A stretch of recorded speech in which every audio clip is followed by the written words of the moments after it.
Today on the Transformative Podcast, we are joined by Dr. Leslie Waters, who is an assistant professor of history at the University of Texas, El Paso.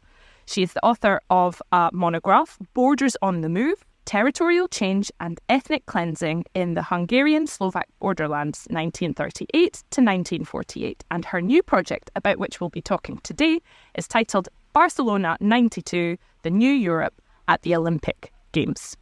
So, you have said in some of your first talks about this new project that Barcelona 92, the Olympic Games there, symbolically redefined the European continent. So how exactly did they do that? And what sorts of different ideas were brought together at the Games? Well, it's a really interesting moment in time because the Maastricht Treaty was signed just a couple of months before the Olympics began. And so you have the declaration of this new entity going to form in the very near future, the European Union.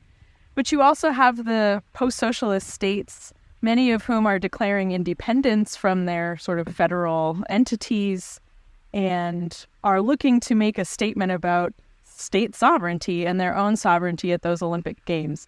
Then you have the hosts, the Catalans in the city of Barcelona, who would like to emphasize a Europe of regions and perhaps even follow the model of places like Estonia, Latvia, Lithuania, and use sport to increase their sort of global presence and potentially gain autonomy or even independence based on their sporting prowess.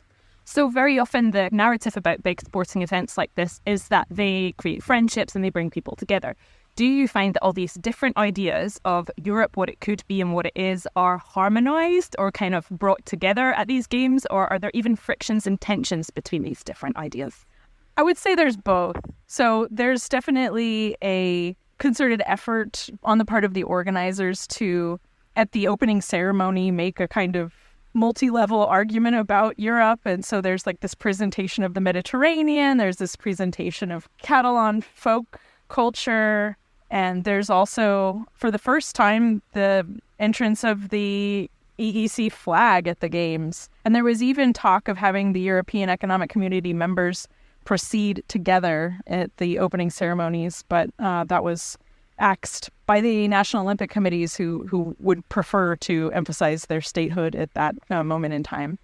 But then you also have these moments of friendship. So the Catalans were not going to be allowed to have their own team at the Olympic Games. They were not allowed to proceed officially at the opening ceremonies, but the Lithuanians, I believe, asked them if they would sort of walk with them in the opening ceremonies.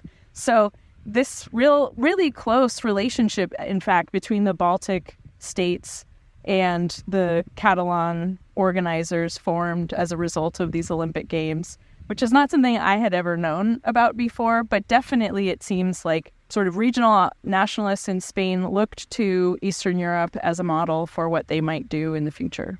Whose opinions about what Europe is and what it should be came to really matter most perhaps at that Games, because presumably there were different perspectives, on the part of the International Olympic Committee, participating states, athletes themselves, sponsors, etc. And then in your own historical research, what are the perspectives that you find personally most interesting and that you have most sympathy for? The media's perspective is the one that's easiest to find and make sense out of. But of course, there are multiple media perspectives. So it depends on, are you looking at the United States media? Are you looking at German media? Are you looking at, I look at Hungarian media, what are they saying about the Games? And it's quite different in all cases. I'll say for the United States, I've watched several times now the opening ceremony as it was broadcast on NBC. It's look at all of these countries and places you've never heard of before. Basically, it's like a coming out party. It is introducing much of Eastern Europe to an American audience for the first time. Internally, the files of the International Olympic Committee do seem to suggest that this is a negotiation and they don't necessarily know how to proceed in all circumstances. So in some cases, they're very deferential, for example, to the Soviet Olympic Committee. In other cases, they are not so deferential, for example, to the Serbian Olympic Committee or the Yugoslav Olympic Committee at that moment in time. But actually, their biggest challenge, and something that I'm working on currently, is the sanctions that the United Nations put onto Yugoslavia, which included international sporting events in 1992 because of their role in the war in Bosnia. So trying to negotiate getting the Yugoslav athletes to the Olympics becomes kind of a Herculean effort on the part of the IOC.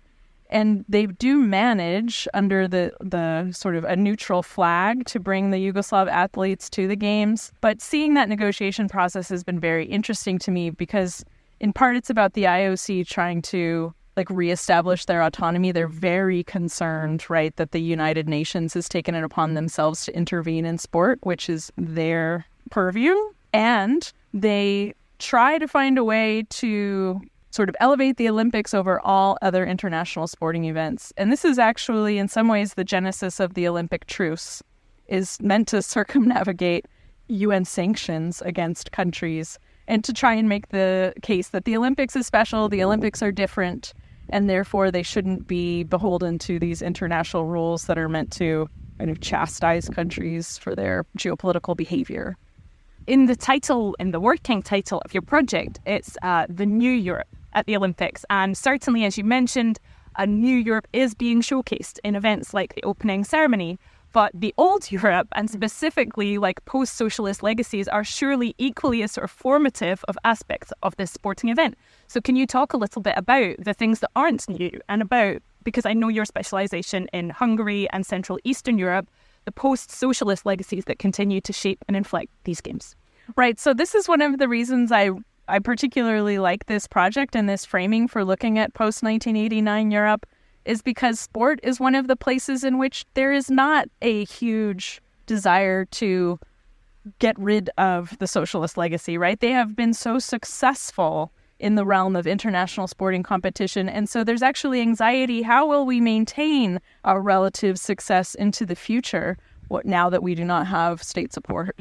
So I would say that unlike so many issues that are coming up in these years, sport is something that it's a legacy that they're relatively proud of and that they're anxious about sort of maintaining into the future. And they're looking for new strategies for how to finance their sport. They're looking for new strategies for retaining athletes. There's an incredible amount of fear that the elite athletes from Central and Eastern Europe are just going to migrate to the West and compete for Western countries that can offer them better conditions.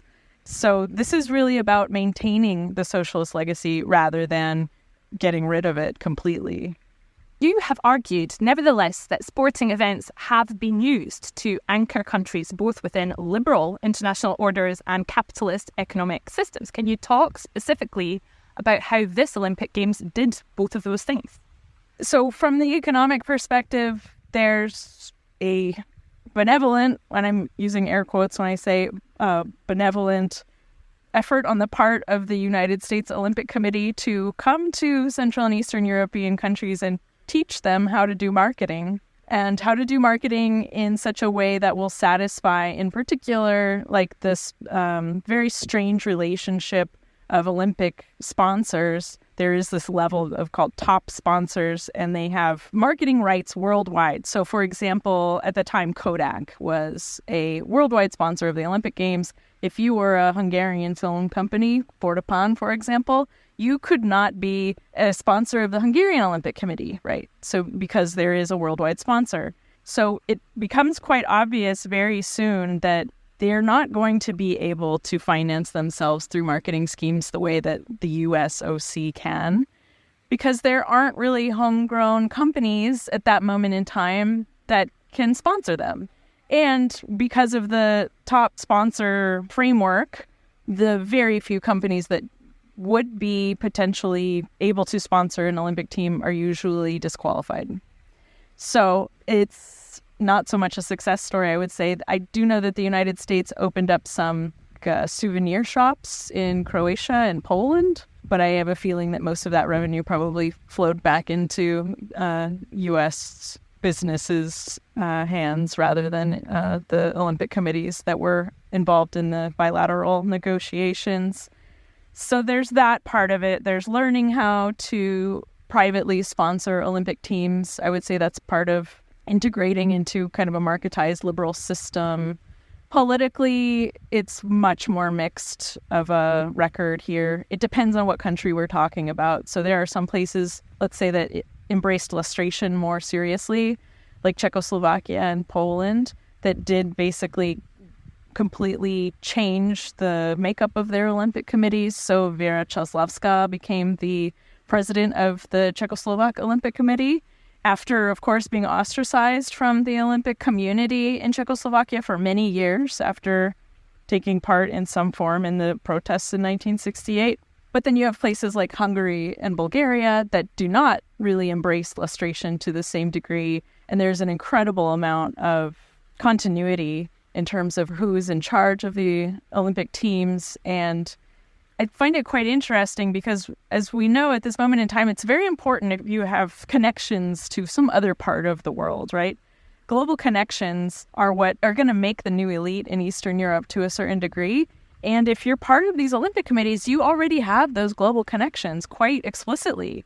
So I don't think it's a surprise that this prominent Hungarian fencer who was the president of the Hungarian Olympic Committee at moments in time, he was a vice president of the International Olympic Committee at various moments in time, becomes president of Hungary in the 2000s. So you can definitely see that they're in a very advantageous position, these people who have been involved in global sporting mechanisms. So those who are able to continue on into the 1980s and 2000s, they become the new elite of these countries, and they refashion themselves quite effectively to continue their sort of elevated positions in society. I wanted to ask you about how what you're studying in the 90s relates or does not relate to kind of sports washing that we see today. So these are claims, as far as I understand it, that very illiberal regimes use major sporting events actually to kind of pay lip service and only lip service to certain liberal forms of internationalism. So Winter Olympics that have been held in Russia would be a case of this. And then essentially FIFA World Cups of the past couple of years have drawn the most criticism in this regard. And the Live Golf sponsorship by Saudi Arabia. So I wondered, has something fundamentally changed since the 90s? Did sport work as a form of liberalising tool in the 90s, and has it been utterly hollowed out?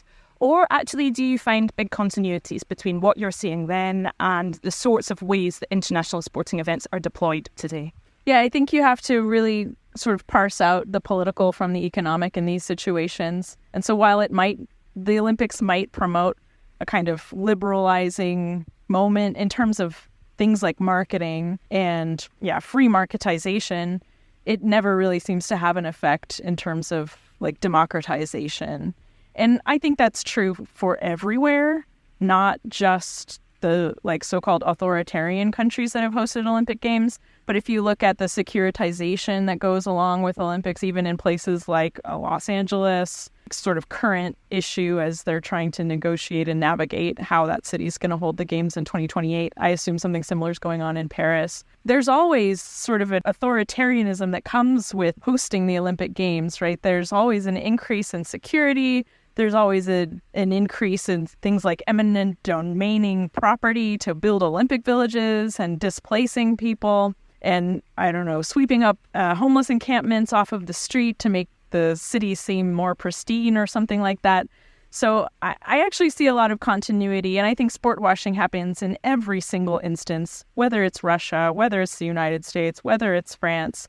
And therefore, I think what's going on in the 1990s is very similar to what's happening today. I will say that the way that Barcelona is talked about in the kind of historiography and the Olympic legacy is this sort of pinnacle moment of success for the Olympic movement and the transformation of this city. And it becomes this tourist destination once again. They take out the port and they put in a beach, and it becomes this place that everybody wants to go to. And the Olympics really starts the cosmopolitanization of Barcelona that we come in to understand today.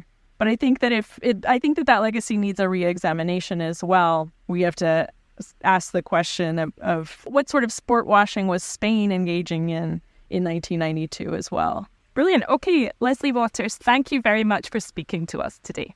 Thank you. Pleasure is all mine.